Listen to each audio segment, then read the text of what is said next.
Este es El Mundo del Derecho y el Derecho en el Mundo, un programa de análisis, comentarios y discusiones sobre temas de actualidad tratados desde una perspectiva jurídica.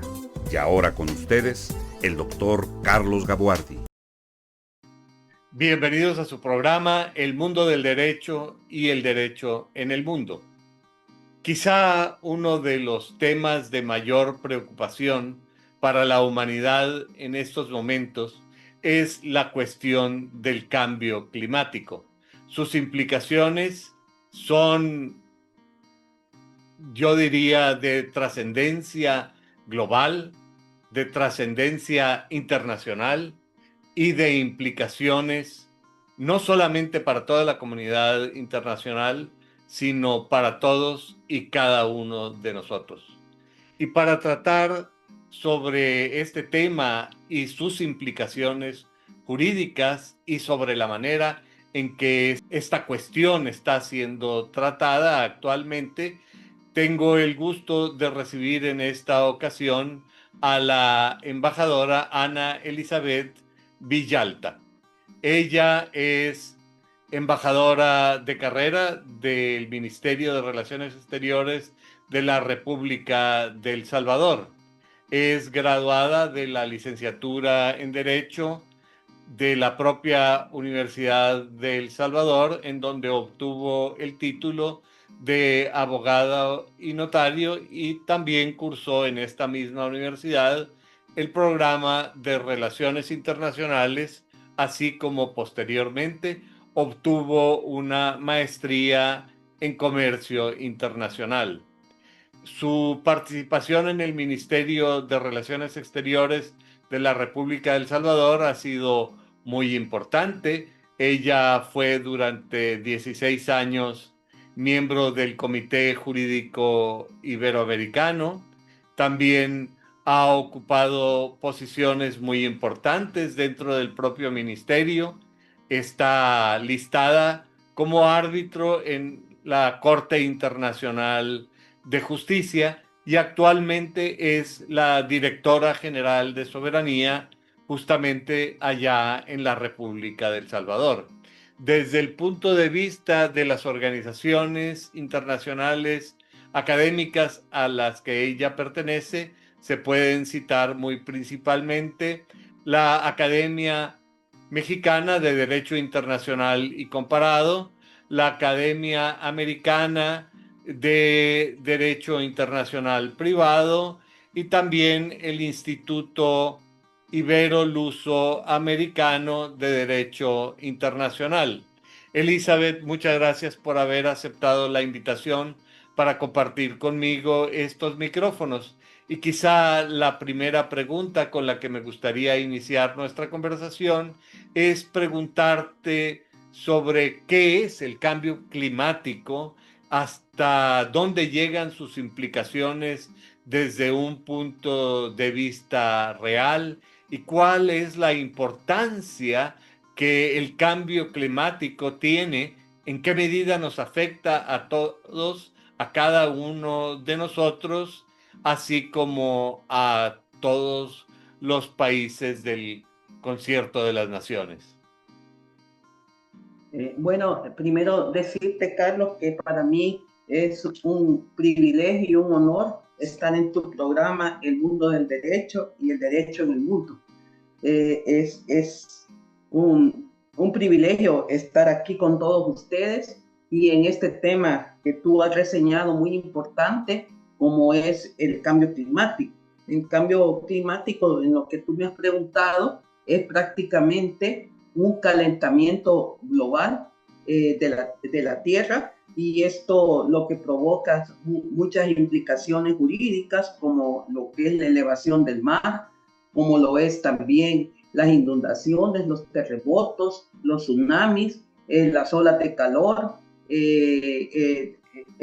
la acidificación de los océanos y la acidificación incluso de las superficies de los territorios terrestres de los estados, y por eso es bien importante hablar sobre el cambio climático. Pero antes quisiera remontarme a lo que es el derecho del medio ambiente, porque tiene esto mucha relación. El derecho del medio ambiente prácticamente es un derecho internacional, es parte del derecho internacional que es relativamente nuevo, porque hablamos de medio ambiente a finales del siglo pasado, del siglo XX. Cuando se empezó a ver que la degradación que hacíamos los humanos, la acción humana sobre el medio ambiente, entonces se dieron las famosas conferencias del medio humano que se llevaron a cabo en Estocolmo, en Suecia, en 1972. Y se creó lo que es el Programa de las Naciones Unidas para el Medio Ambiente, el PNUMA, que se crea en Kenia, en Nairobi, porque África era uno de los continentes que estaba más depredado por el medio ambiente. Luego se da la famosa Cumbre de Río de 1992, en la cual ya se empiezan a hablar de los 21 principios sobre el medio ambiente y empezamos a hablar de dos conceptos muy importantes como son el desarrollo sostenible y el desarrollo sustentable. El desarrollo sostenible es hacer un uso racional de los recursos. Y el desarrollo sustentable es dejar esos recursos para las generaciones futuras. Es el compromiso que tenemos los actuales para dejar un mundo a las generaciones futuras. Entonces, se dan esos dos grandes conceptos de desarrollo sostenible y desarrollo sustentable.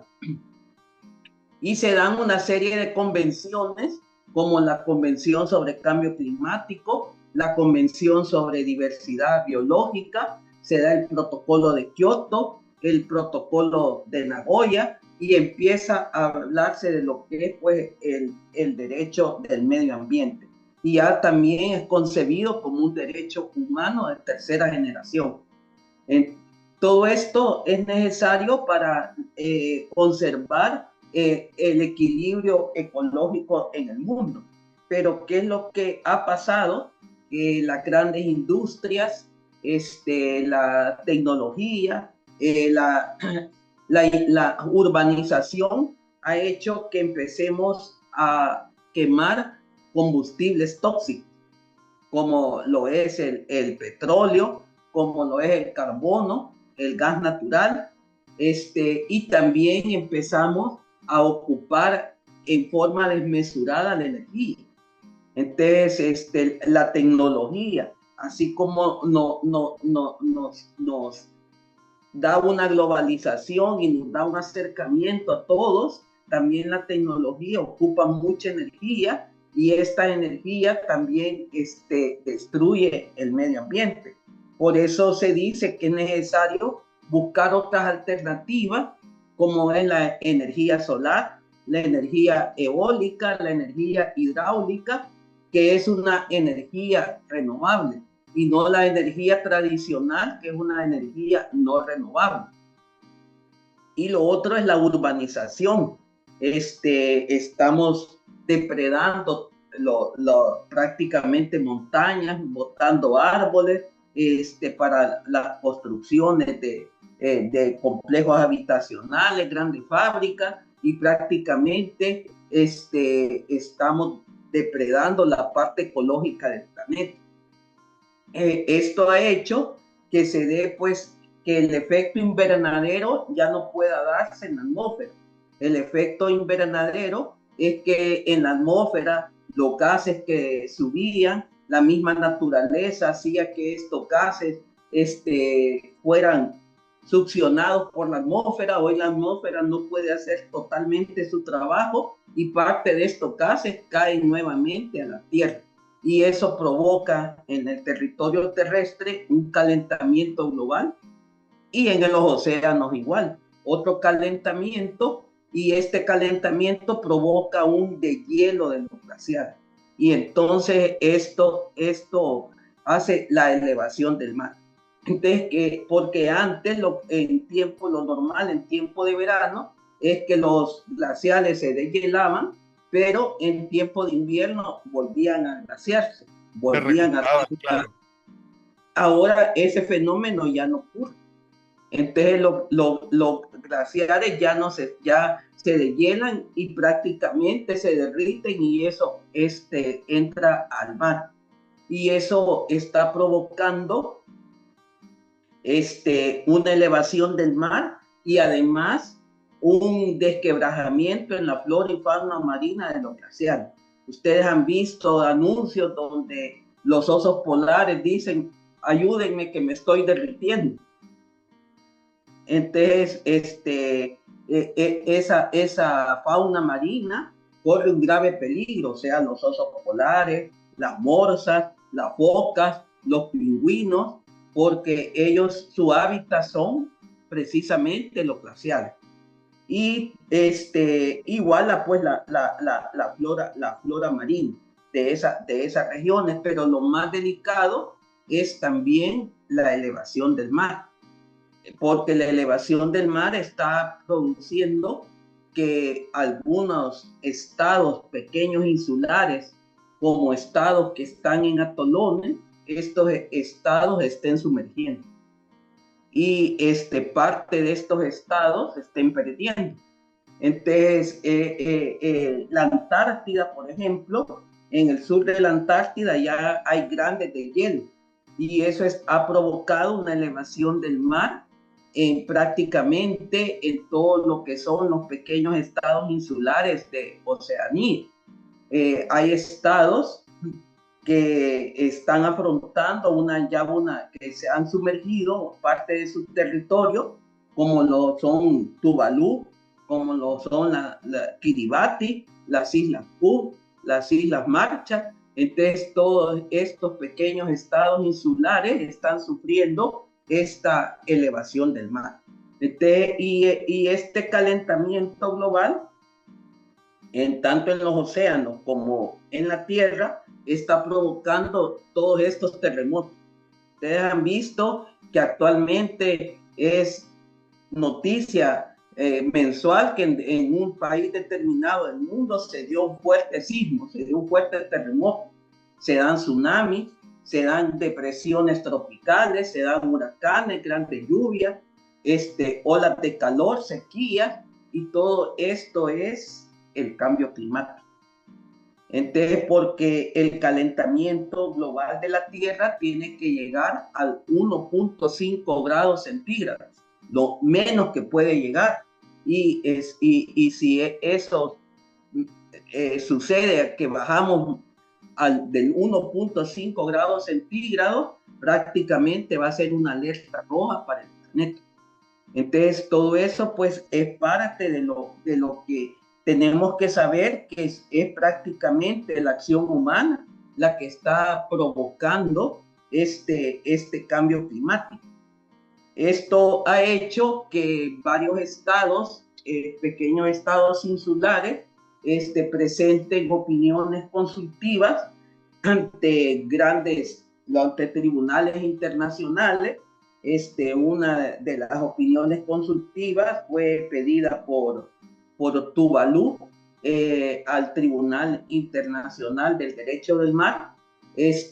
Otra opinión consultiva fue solicitada por Colombia y Chile a la Corte Interamericana de Derechos Humanos, y otra opinión consultiva fue presentada por la Asamblea General de las Naciones Unidas a la Corte Internacional de Justicia, porque a la Corte Internacional de Justicia no pueden los estados presentar ellos por sí mismos opiniones consultivas.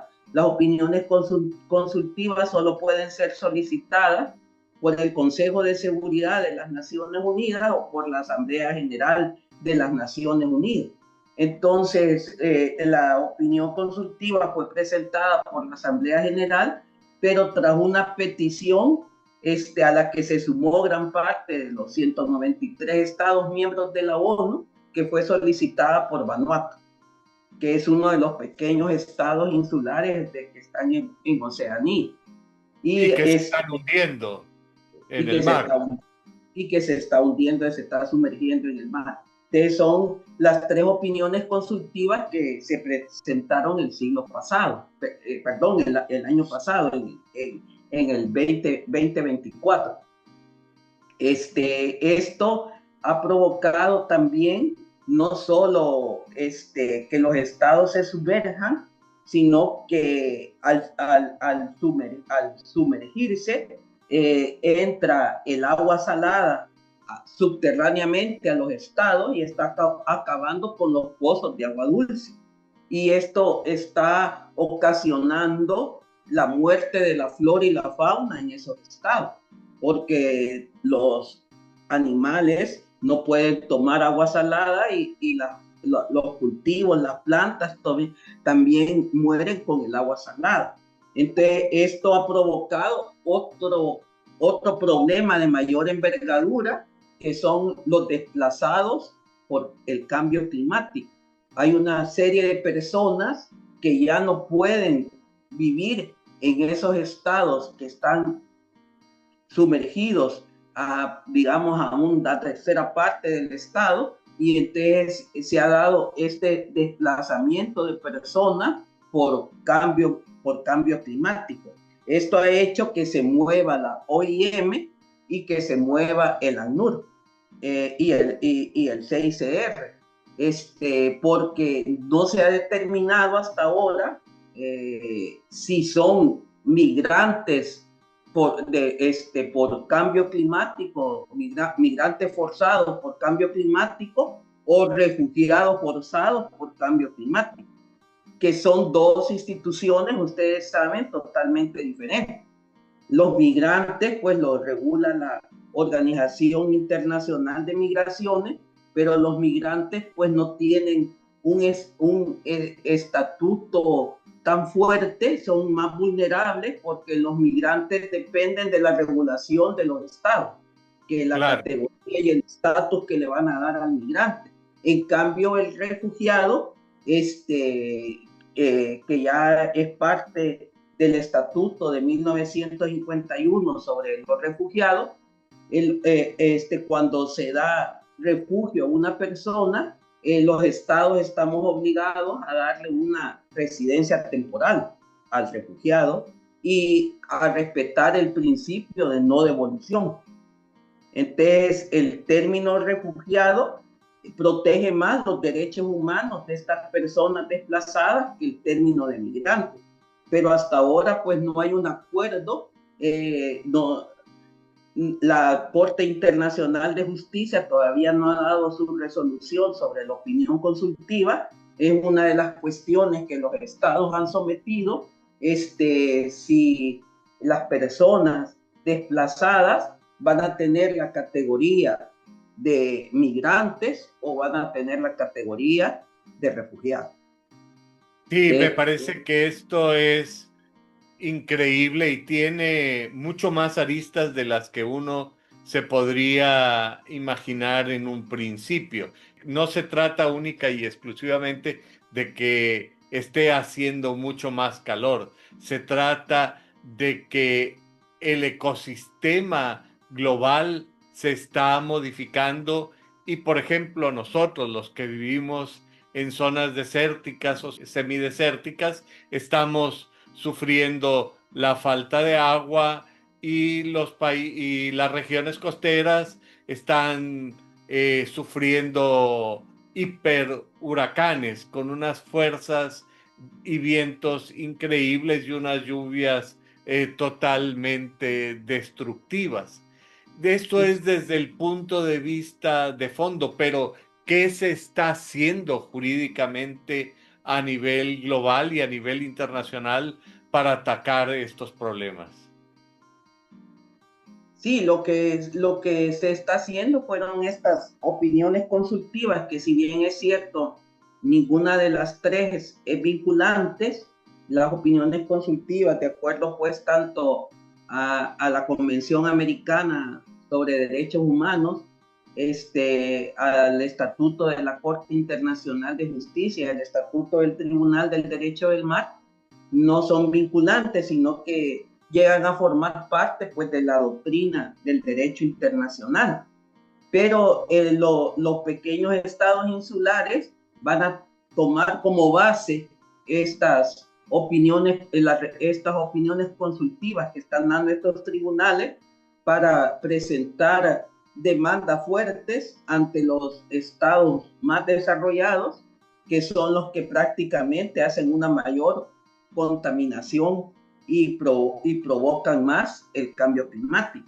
Es lo que ellos llaman unas responsabilidades comunes pero diferenciadas, que si bien es cierto, todos estamos afectando el cambio climático, los estados desarrollados lo afectan de una manera más fuerte.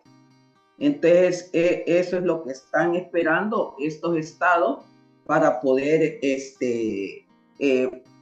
iniciar demandas más fuertes contra los estados desarrollados. En estas opiniones consultivas también se ha dicho en los tribunales internacionales la obligación que tenemos los estados de salvaguardar el equilibrio ecológico, de salvaguardar el medio ambiente y de tener mayor responsabilidad los estados en lo que estamos haciendo, en evitar pues esta quema de combustibles fósiles y la no deforestación para poder mantener el equilibrio ecológico. Otro de los problemas fuertes que se pueden dar con la elevación del mar y con y que se sumerjan los territorios de los estados es que un estado se sumerja completamente y llegue a desaparecer. Desaparece el estado, desaparece la nacionalidad de las personas de ese estado, quedarían esas personas como apátridas.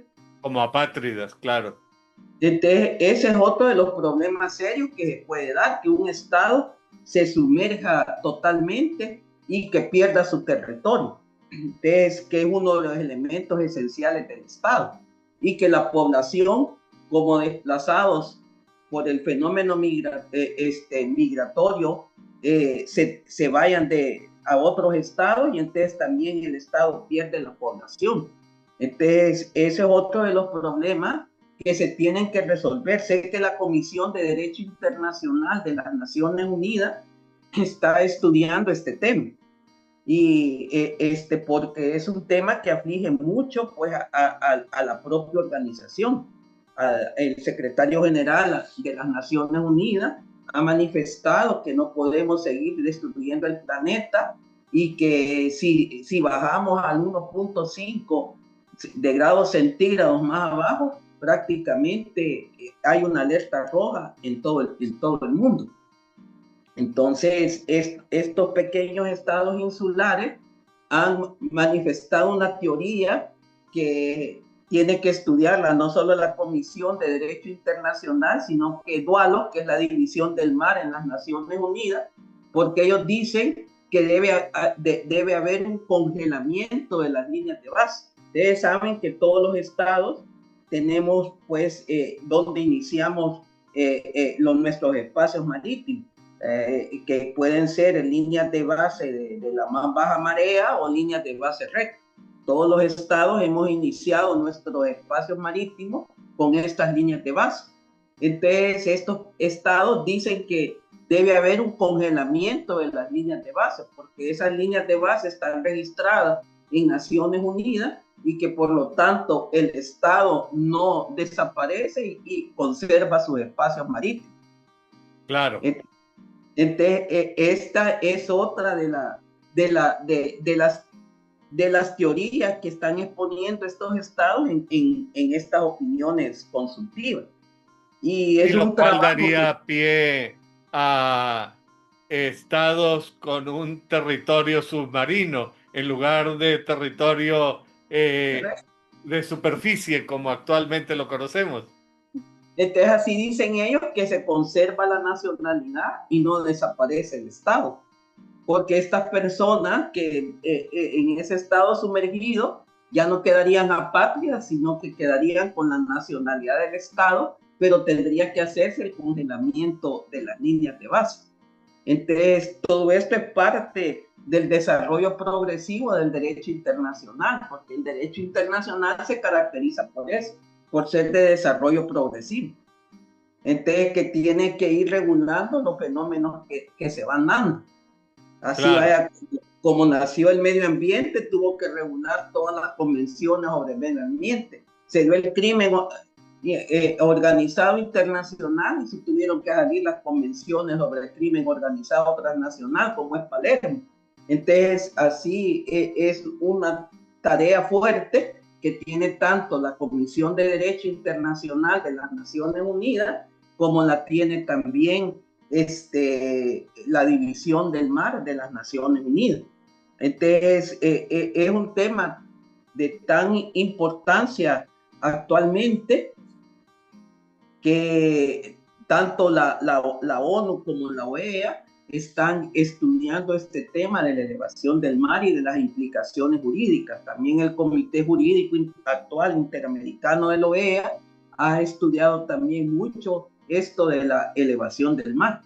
Y todo esto que está produciendo pues el cambio climático, que es el calentamiento global del planeta, y la principal consecuencia pues es la elevación del mar. Una de las cuestiones que plantean todos los expertos es que prácticamente volvamos ya no tanto a la tecnología de antes, actual, sino que volvamos a lo anterior. Que ocupemos ya no carros con gasolina, sino que carros eléctricos, pero con energía renovable, lo cual es bien difícil en países subdesarrollados. Y si no, pues que empecemos a caminar o que andemos en bicicleta. Es otra de las cuestiones que se plantea. Pero son soluciones poco realistas, Poco porque si todos realista. viviéramos en Holanda, pues con un clima fresco y toda esta cosa, pues estaría magnífico, pero en países de clima cálido estamos hablando de un reto importante, no solamente en la cuestión de darle bicicleta a todo mundo, sino la seguridad de los ciclistas y el riesgo que esto implica para su salud en términos de golpes de calor y otras cosas, o sea que la solución supuesta se convierte en un problema adicional. Pero, por ejemplo, en materia ambiental, tenemos la conferencia de Nairobi, tenemos la conferencia de Río, que han tratado sin mucho éxito, yo diría, la cuestión ambiental a nivel global. Pero ¿cuáles son las instituciones internacionales?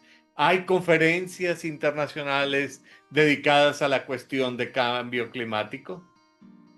Bueno, ven mucho este tema ahí en Kenia, que es donde está el programa de Naciones Unidas sobre el medio ambiente, el PNUMA. Pero los estados, como tú mismo lo has dicho, es difícil que cambien su modo de vivir actual para poder retroceder o hacer otras cuestiones para salvar el planeta.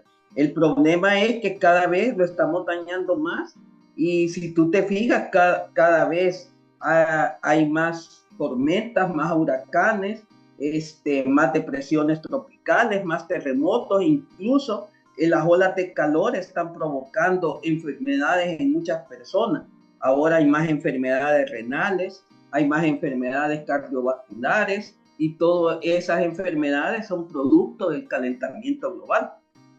Y no Entonces, hablemos de la deforestación del Amazonas y algunos países cuya tierra fértil ha quedado prácticamente deslavada. sí, y vaya, y si ustedes se fijan, también en África se está dividiendo prácticamente, hay una zanja y dicen que África se va, en poco tiempo se va a dividir en dos, y van a ser dos continentes. Claro. Todo esto es producto del calentamiento global. Entonces, el problema es que los estados y las personas no estamos viendo con responsabilidad lo que está pasando y lo que está provocando el daño al medio ambiente. seguimos botando basura, seguimos botando plásticos, tirándolo a los océanos, los constructores deforestando en las zonas costeras, y entonces ya no tienen cómo protegerse. Si esto, vaya, se anuncia también un deshielo de Groenlandia, y ese deshielo traería consecuencias fuertes en la costa este de los Estados Unidos, en Manhattan, en Miami, sobre todo que Miami está también hecha en manglares, levantada en manglares, incluso hasta el Golfo de México podría dañarse.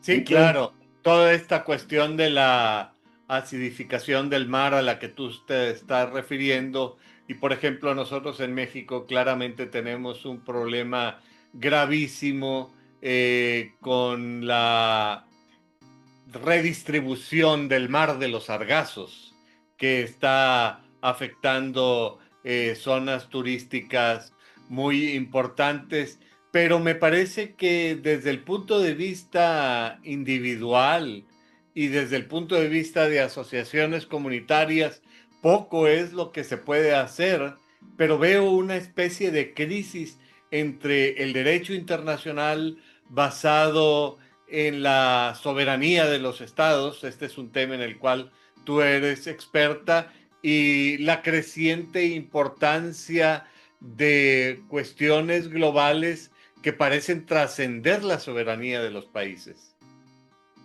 No, eso es cierto. Si bien es cierto, hay un principio de soberanía sobre los recursos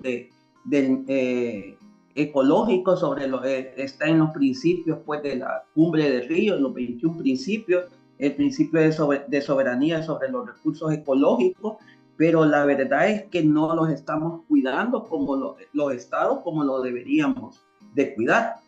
Y el problema se agrava cada vez más.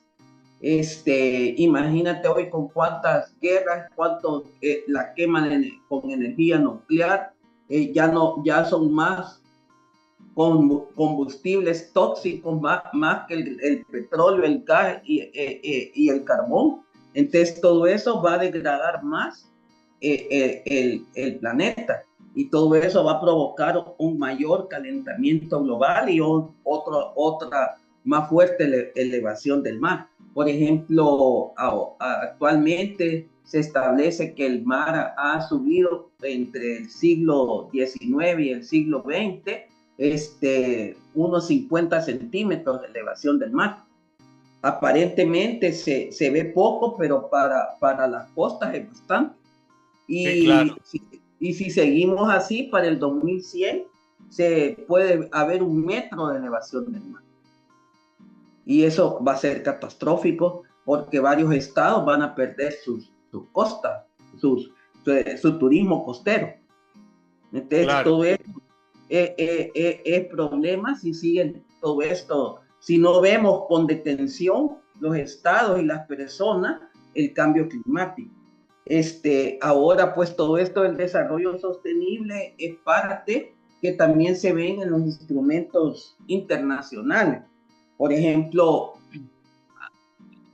todo este siglo XXI se ha negociado en Naciones Unidas un instrumento jurídicamente vinculante en el marco del desarrollo sostenible más allá de las zonas de jurisdicción nacional. Me estoy refiriendo al alta mar, porque en la Convención de las Naciones Unidas sobre el Derecho del Mar no hubo una regulación del alta mar, solo se regularon en los fondos marinos que se establecieron como patrimonio común de la humanidad, pero no hubo una regulación del alta mar, porque ya no había un consenso unánime de los estados, querían tener una convención. El mar, ustedes saben que es una riqueza, y que tanto los estados desarrollados como los subdesarrollados empezaron negociaciones fuertes, duraron más de 50 años, porque las primeras convenciones del mar fueron en 1930 en La Haya, luego se dieron las de Ginebra del 58 y del 60, y terminaron con la Convención de Jamaica del 82. Entonces, prácticamente más de 50 años negociando los espacios marítimos. Entonces, en este siglo XXI se vio pues de que teníamos la deuda de que no se había negociado el alta mar. Entonces ahora se ha hecho este instrumento en base al desarrollo sostenible. Ahora se han tomado en cuenta el derecho al medio ambiente, las convenciones sobre diversidad biológica, los recursos genéticos marinos, porque en el alta mar hay gran cantidad de riquezas, como uranio, litio, que se ocupan para la alta tecnología, para los móviles, los teléfonos inteligentes. También del alta mar se sacan medicamentos para curar cáncer, Alzheimer, o también para productos de belleza caros como el Botox y otros cremas de belleza, que prácticamente no solo es flora y fauna, sino que todos estos minerales que los países desarrollados prácticamente estaban aprovechándose de esta riqueza del alta mar. Entonces, estas negociaciones empezaron en el 2011, allá en Naciones Unidas, invitando a todos los estados partes de las Naciones Unidas, porque no todos los estados son parte de la Convención de las Naciones Unidas sobre el Derecho del Mar. Para tener a todos los estados juntos, se invitó pues a todos los estados miembros de la ONU, los 193 estados, y la negociación terminó en el 2023, también más de 10 años negociando el alta mar, porque los estados en desarrollo o de renta media pretendíamos que el alta mar se considerara patrimonio común de la humanidad. Los países desarrollados decían que no. Por supuesto que no. Que eran los que tenían la tecnología y que los que desarrollaban esa tecnología. Y los medios económicos para explotar esas riquezas. Entonces fue tanto el pleito que ahí tuvo mucho que ver pues lo que fue el G77, el grupo G77 más China, que tuvo una gran participación. También los grupos, el CARICOM, que es el grupo de los pequeños estados del Caribe, los PECID, que eran los pequeños estados insulares, el grupo africano y América Latina formamos un grupo. Ahí estuvo México, el CLAN, que es el grupo latinoamericano de mentes afines, que todavía está vigente el grupo, y tenemos un chat donde trabajamos todos los del grupo y hacíamos ya posiciones en conjunto como clan. Y el clan ha sido muy respetado en la negociación. Se logró que en el instrumento se dijera que el alta mar es patrimonio común de la humanidad. Entonces, y que sus recursos deben ser distribuidos en una forma justa y equitativa entre todos los estados. Ahí cuando se den las, porque ahora se están en las comisiones preparatorias creando los organismos del instrumento. Ahí es donde tenemos que trabajar duro para que en esos organismos se establezca esto de que el reparto, la riqueza tiene que distribuirse en una forma justa y equitativa entre todos los estados miembros de la ONU. Se dividió el tratado en 4 grandes áreas: los recursos genéticos marinos, que son todos estos recursos que les digo, el litio, el uranio, todas estas medicinas que se sacan del alta mar. Entonces esos son los recursos genéticos marinos. También las áreas marinas protegidas, porque debe haber áreas marinas protegidas, porque si estamos hablando que es un instrumento que se basa en el marco del desarrollo sostenible, es porque también se le quiere dejar a las generaciones futuras una riqueza en el mar. Claro. Y también el otro capítulo importante es la capacidad y transferencia de tecnología. Ahí los grandes estados desarrollados aceptaron que ellos nos van a dar transferencia de tecnología y van a hacer capacitaciones en tecnología en los estados en vías de desarrollo. O sea, ellos lo que querían era tomar la riqueza en base a la tecnología, ahora van a tener que hacer una transferencia de tecnología. Y lo otro es el impacto ambiental. El impacto ambiental es que los estados, los buques que causen daño más allá de las 200 millas, pero que ese daño provoque daños en los espacios marítimos de un estado ribereño, de un estado costero, este estado costero puede demandar un impacto ambiental. Claro. Ahora, yo quisiera preguntarte, antes de entrar a la contribución de Centroamérica y particularmente El Salvador en estos temas, yo quisiera preguntarte sobre la conferencia de París sobre cambio climático, en qué consiste, cuál es su trascendencia y hasta dónde está verdaderamente ayudando a efectivamente solucionar el problema o si es simplemente una conferencia de definición de buenas intenciones.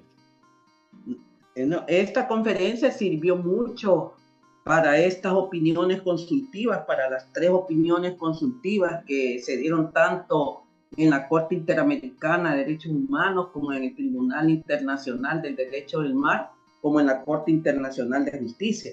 Ahí se define lo que es el cambio climático, lo que es el efecto invernadero, y todo eso pues se utilizó en las opiniones consultivas para establecer cómo ha habido un daño por no respetar pues esta convención y este daño que ha producido pues el calentamiento global tanto en la tierra como en los océanos.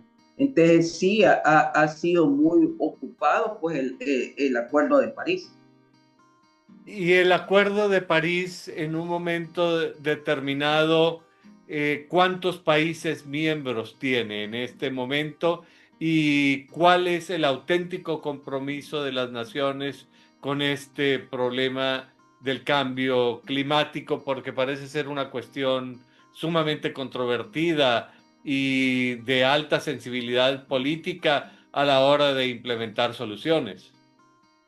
Sí, porque los estados pues, desarrollados no quieren cumplir con todas las exigencias que da pues, el cambio climático, el Acuerdo de París, de no ocupar tanto, no quemar tanto combustible tóxico, no ocupar tanta energía en la tecnología, no deforestar para hacer las grandes industrias. Y entonces todo eso ha provocado que muchos estados no quieran cumplir con el Acuerdo de París.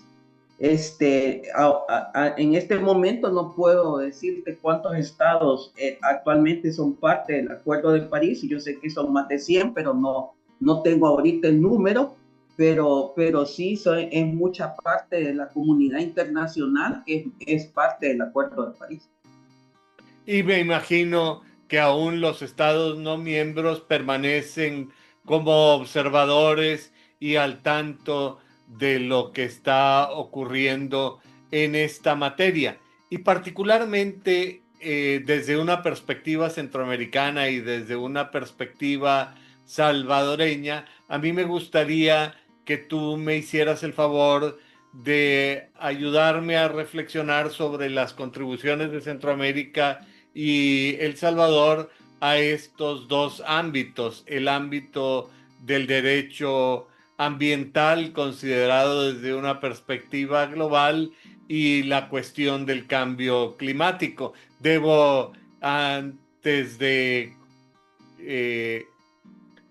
puntualizar mi pregunta, decir que Centroamérica ha sido y El Salvador han sido grandes contributores al desarrollo del derecho internacional y que Centroamérica ha dejado su huella en el concierto de las naciones en ámbitos que incluso llegan a la cuestión del derecho económico internacional, como se puede percibir claramente con el desarrollo del mercado común centroamericano mucho antes de que se consolidara la idea de la Unión Europea.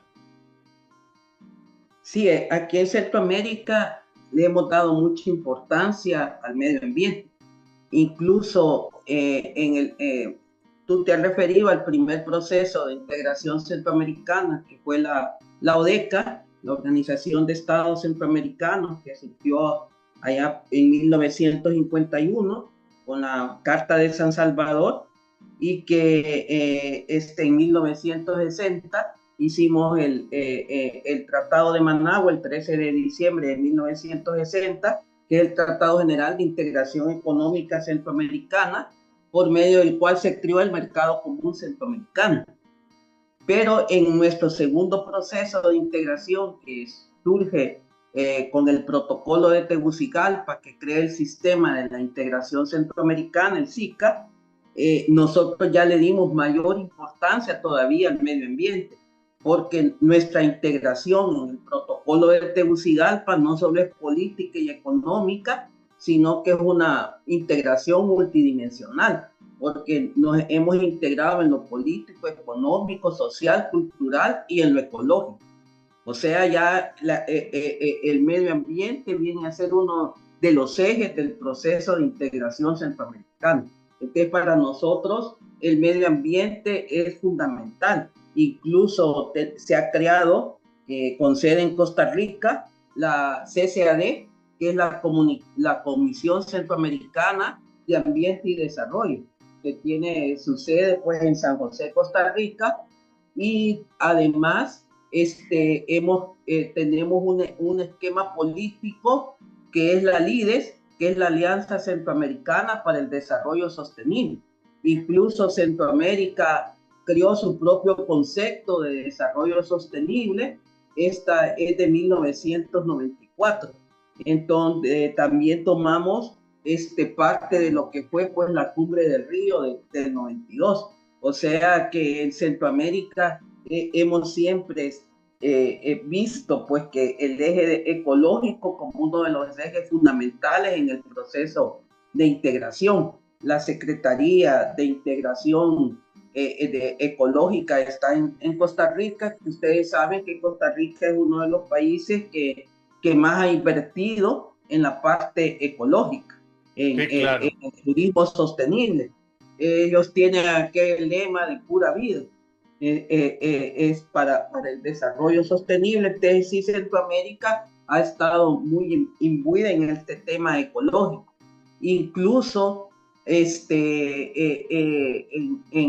cuanto al cambio climático, a estas opiniones consultivas, El Salvador ha participado activamente en la opinión consultiva ante la Corte Internacional de Justicia.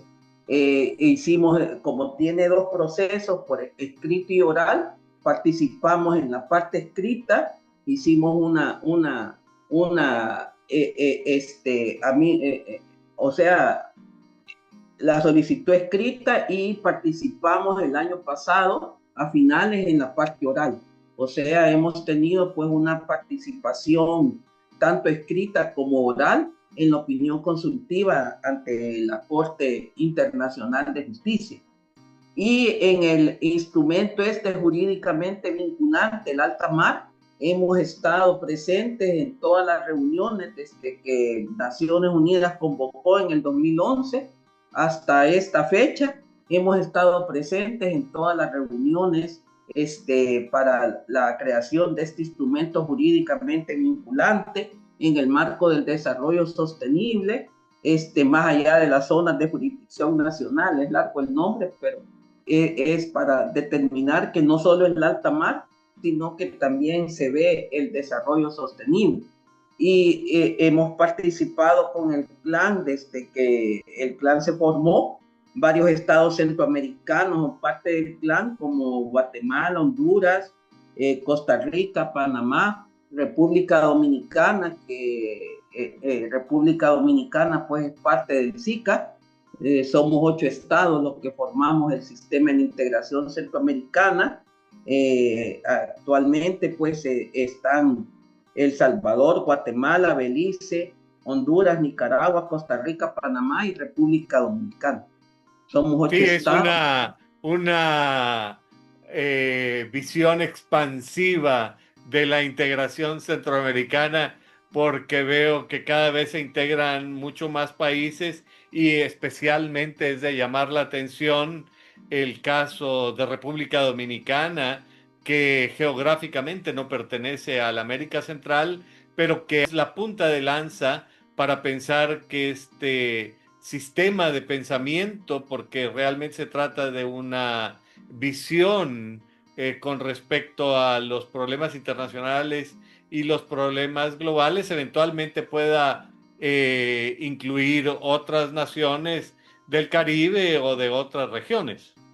Bueno, tenemos un proyecto donde está México con nosotros, que es el proyecto Mesoamérica, que inició como el Plan Puebla-Panamá, conocido como la PPP, que era el Plan Puebla-Panamá, era reactivar el sur de México con Centroamérica. Pero nos ha ido también en ese proyecto porque ha habido una interconexión eléctrica y una interconexión vial en todas estas regiones. Entonces, que ahora se ha agregado también Colombia, y hoy ya no se llama Plan Puebla-Panamá, sino que Proyecto Mesoamérica, por la región mesoamericana. Y entonces empieza desde México y termina hasta Colombia.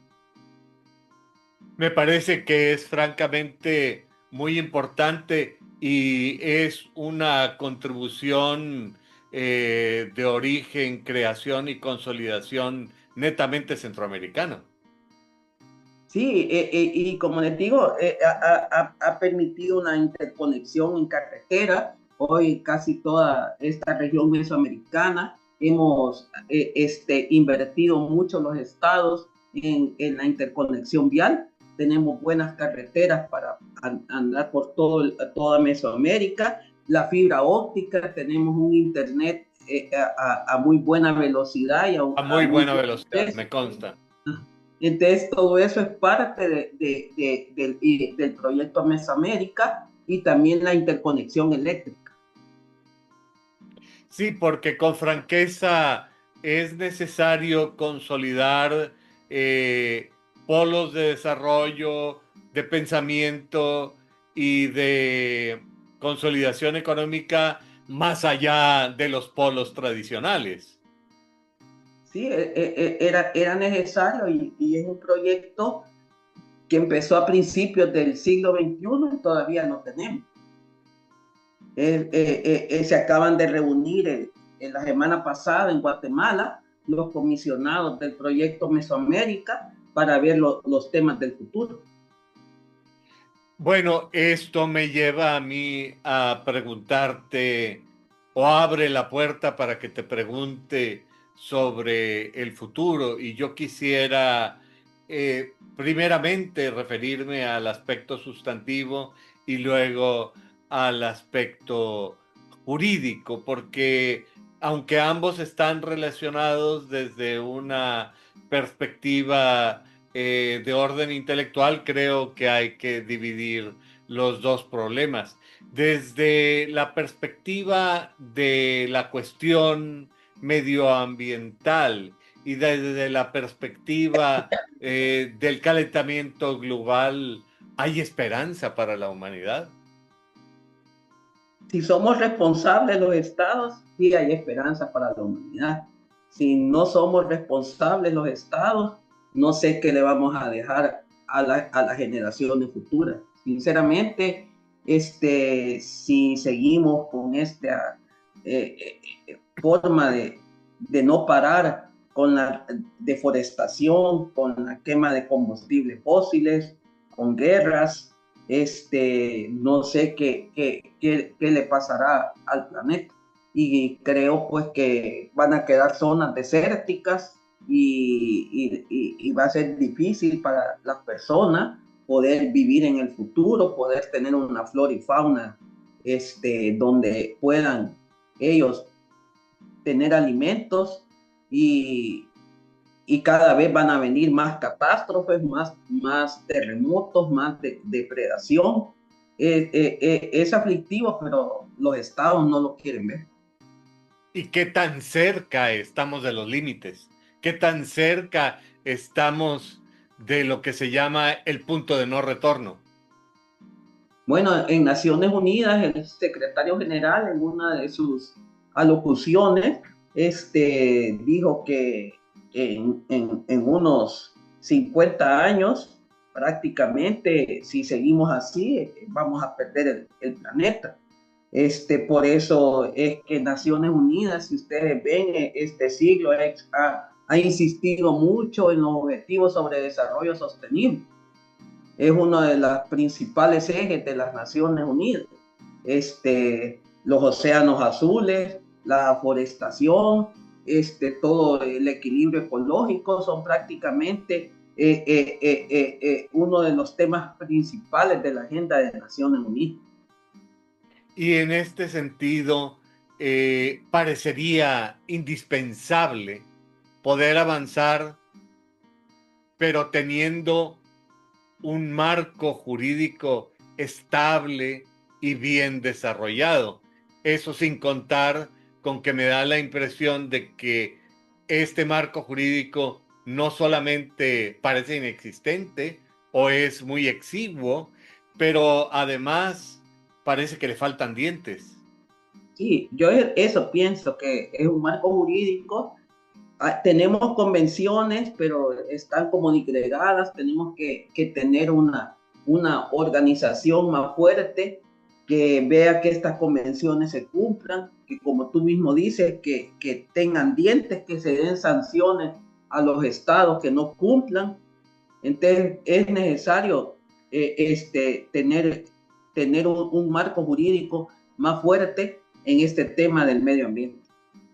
Y en este dilema entre el derecho internacional, formado particularmente en estados-naciones, una concepción eh, nacida a fines del siglo XVIII, pero que actualmente tiene vigencia, tu mismo cargo, tiene el título de Directora General de Soberanía, que es un concepto 100% vinculado a la concepción del Estado-Nación, pero junto a eso vemos problemas que van mucho más allá de la existencia de los Estados-Nación. Ante este dilema, derecho internacional, derecho global, ¿cómo ves tú las perspectivas de desarrollo desde el punto de vista jurídico?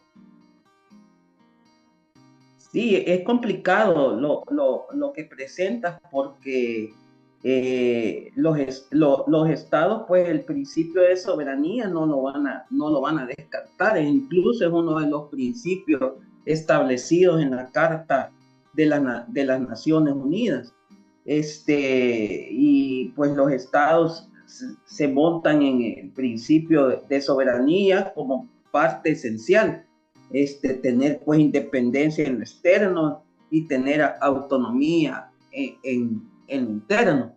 Entonces, es complicado también por todo esto de las tecnologías de la información, las famosas TIC, la inteligencia artificial, todo esto que viene de la economía digital, la robótica, todo esto va a complicar aún más todos estos marcos jurídicos en los cuales los estados tenemos que afrontar para poder establecer pues un equilibrio entre todos. Y ante todo este universo de complicaciones, yo diría, ante toda esta realidad caótica, ¿por dónde habría que empezar a agarrar el hilo? ¿Por dónde habría que empezar a agarrar la hebra para poner orden? Porque me imagino que algo se tiene que hacer ante esta realidad tan imperante y tan eventualmente catastrófica como la que tú estás planteando. Sí, ahí Naciones Unidas, la organización, que es la Organización Universal, creo que tiene que crear otro órgano sobre el programa de las Naciones Unidas para el Medio Ambiente, sobre el PNUMA, otro órgano superior, donde prácticamente se discutan con mayor seriedad y con un mayor marco jurídico, como tú has insistido, todos estos problemas medioambientales, porque ya el programa no es suficiente. Y particularmente quisiera que me hablaras sobre la posición de El Salvador, la posición de los juristas salvadoreños sobre toda esta cuestión. Bueno, como parte del sistema centroamericano, pues aquí en El Salvador nosotros le damos mucha importancia al tema medioambiental, al tema ecológico. Incluso tenemos aquí ya en Cancillería una dirección de medio ambiente, tenemos Ministerio de Medio Ambiente y Recursos Naturales, y que trabaja pues con todos los ministerios de Centroamérica hay una posición pues muy fuerte de mantener los recursos naturales, de evitar la deforestación en las costas, y todo eso pues se están haciendo incluso sanciones para poder evitar pues que construcciones en zonas costeras. Incluso también tenemos lo que es el de pesca, que es el Centro Nacional de Desarrollo Pesquero, donde también se respetan mucho las vedas de pesca, que es parte también del desarrollo sostenible. Entonces, todo eso pues se está haciendo y se trabaja mucho pues en Centroamérica con la CCAD, que como les decía es la Comisión Centroamericana de Ambiente y Desarrollo. Y bueno, al tener toda esta visión hacia el futuro y al considerar todas estas acciones que actualmente se están implementando y al vernos en la necesidad de cerrar este programa, yo quisiera pedirte que antes de concluir tú pudieras dirigir un mensaje contundente, significativo y trascendente al público que semana a semana nos hace el favor de acompañarnos en este programa. Bueno, lo que le podría decir a la audiencia es que es obligación que tenemos los actuales de cuidar nuestro planeta, de mantener el equilibrio ecológico, de hacer un uso racional de los recursos, de que pensemos en nuestras generaciones futuras, que tenemos que dejarles un mundo donde puedan vivir, donde puedan desarrollarse, donde puedan estar así como lo hemos estado nosotros. Es obligación y que esté en nuestras manos hacer uso racional de todos los recursos que nos ha dado la naturaleza. Debemos de evitar incluso cuestiones tan fáciles como botar basura en las calles, contaminación con plásticos, ocupar árboles para hacer leña. Todo eso pues es necesario que nosotros seamos conscientes, que veamos que son recursos de la naturaleza, y si somos religiosos, recursos que Dios nos ha dado para mantener el mundo y para mantener ese equilibrio y dejarle todo eso pues a la futura generación. Ese sería mi mensaje. Pues yo con franqueza agradezco tu generosidad, tu transparencia y tu profundidad al tratar todos estos temas que son complejos, no solamente por su propia naturaleza, sino por la manera en que unos se entrelazan con otros. Y al público que semana a semana nos hace el favor de acompañarnos en este programa, les invito para que si ustedes consideran que estas cuestiones resultan de interés, le den un like a este programa y se suscriban a este canal. Y sin más por el momento, nuevamente agradezco a la doctora Elizabeth Villalta por su generosidad y por su participación en este programa y tendré el gusto de saludarlos la próxima semana. Muchas gracias, Elizabeth. Muchas gracias, Carlos, y es un honor estar aquí.